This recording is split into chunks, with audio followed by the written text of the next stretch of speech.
নবীজি বলেছেন তিন কারণে মানুষের হায়াত কমে যায়।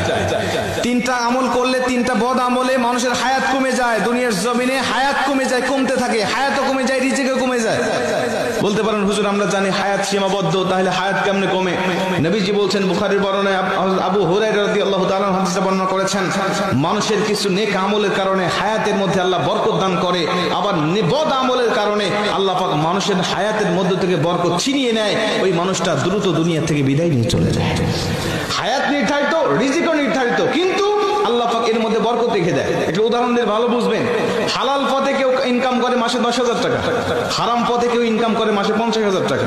এই হালাল পথের ইনকাম করা ব্যক্তি দেখবেন মাস শেষে খেয়ে দিয়ে আরো 2,000 টাকা ইনকাম করে সেখান থেকে সঞ্চয় করতে পারে।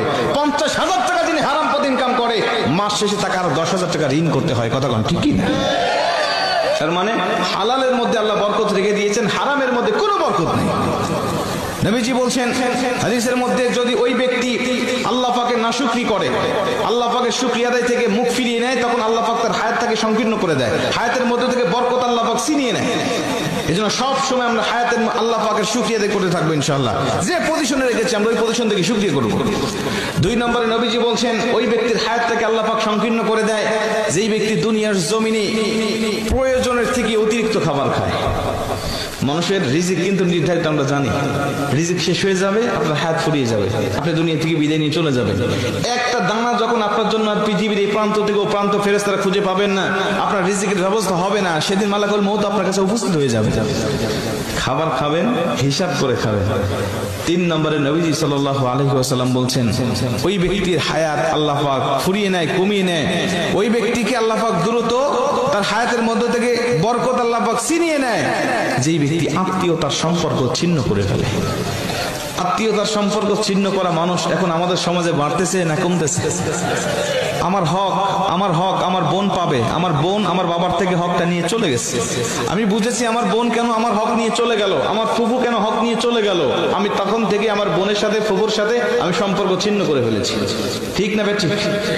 অথচ আমি আমার বাবার সম্পদ হক ভক্ষণ করতেছি, আমার কোনো দোষ নাই। আমার বোন আমার বাবার সম্পদ ভক্ষণ করলে আমার বোনের দোষ হয়ে যায়। আমি আমার দাদার সম্পদ ভক্ষণ করতেছি, আমার কোনো দোষ নাই, কিন্তু আমার ফুফু আমার দাদার সম্পদ ভক্ষণ করলে আমার দোষ হয়ে যাবে, ফুফুর দোষ হয়ে যাবে। কথা বলেন ঠিকই না? এই সম্পত্তির জের ধরে আজকে অধিকাংশ আত্মীয়দের সাথে আমাদের সম্পর্ক ছিন্ন হয়ে গেছে। আজকে আমাদের সম্পর্ক ভালো নাই। অথচ নবীজি বলছে, যেই ব্যক্তি আত্মীয়তার সম্পর্ক ছিন্ন করে, ওই ব্যক্তির জন্য জান্নাত একেবারে হারাম করে দেওয়া হয়েছে। আজকে দেখেন আপনার আত্মীয়দের মধ্যে কার সাথে সম্পর্ক আপনার ঠিক নাই, মাহফিল থেকে গিয়ে আপনি তার সাথে সম্পর্ক জোড়া লাগানোর চেষ্টা করবেন। বোনের সাথে কথা বলেন না, বোনের সাথে কথা বলেন। ফুফুর সাথে কথা নাই, ফুফুর সাথে কথা বলেন। চাচা ভাতিজার সাথে সম্পর্ক নাই, চাচা ভাতিজার সাথে সম্পর্ক জোড়া লাগিয়ে ফেলেন। কসম করে বলছি, নবীজি বলছে, যারা আত্মীয়তার সম্পর্ককে রক্ষা করে, জোড়া লাগায়, আমি নবী আর ওই বান্দা একই জান্নাতে থাকবো। আল্লাহ পাক আমাদের আত্মীয়তার সম্পর্ক রক্ষা করার তৌফিক দান করুন।